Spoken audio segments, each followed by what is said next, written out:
G'day, Ryan Gifford from Shore Property here with the Newcastle September market update. We'll take a look at what's happening nationally, regionally and also here in Newcastle. Look at data for houses up until the end of August.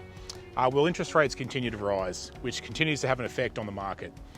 It has an effect as it reduces the borrowing power of buyers, but also affects buyers' sentiment as there's uncertainty about how high rates will go and also for how long. However, it's not all doom and gloom in the market as there's still a lot of buyers and investors who are active and quality well-presented properties are still selling very well. Firstly, we'll take a look at what's happening nationally. Dwelling values nationally declined by 1.6% during August, which is the largest month-on-month decline since 1983.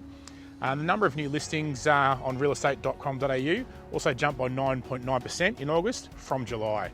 Therefore, lessening competition between buyers, which can put downward pressure on prices. Regionally, property values are now also declining at a similar rate to capital cities, according to new data from CoreLogic, with a dramatic reduction in the number of regions where prices are still growing. Values in regional Australia went backwards by 1.4% during the month of August and by 2.1% for the 3 months ending August. But what's happening locally? So let's have a look at the Newcastle market. Newcastle and Lake Macquarie recorded a 2.2% decline in dwelling values over the month of August, which is the largest month-on-month fall since 1992. And values have fallen by 4.2% over the last 3 months. However, housing values for the year are up by 13.2% with a median value of $892,000. And you can see from the following graphs that the days on market continue to decline. The number of houses listed and sold remained relatively static over the year, but are both down compared to 2021. So the $64 million question is, what does the rest of 2022 look like and beyond? I think until there's some clarity about what's happening with interest rates and when they'll stop rising, the market won't really stabilise.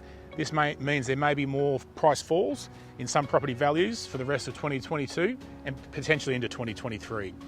This needs to be put in perspective. These are relatively small drops on the back of huge increases in median price over the last 18 months. And other than interest rates risings, all the other fundamentals that can affect property prices and cause a downturn are actually quite positive. We've got very low unemployment, economy's performing quite well after COVID, international migration's resuming, and business confidence is edging up. So the predictable market crash reports that you hear in the mainstream media are way off the mark in my opinion. If you'd like further information about the market or some advice about your home, please get in touch.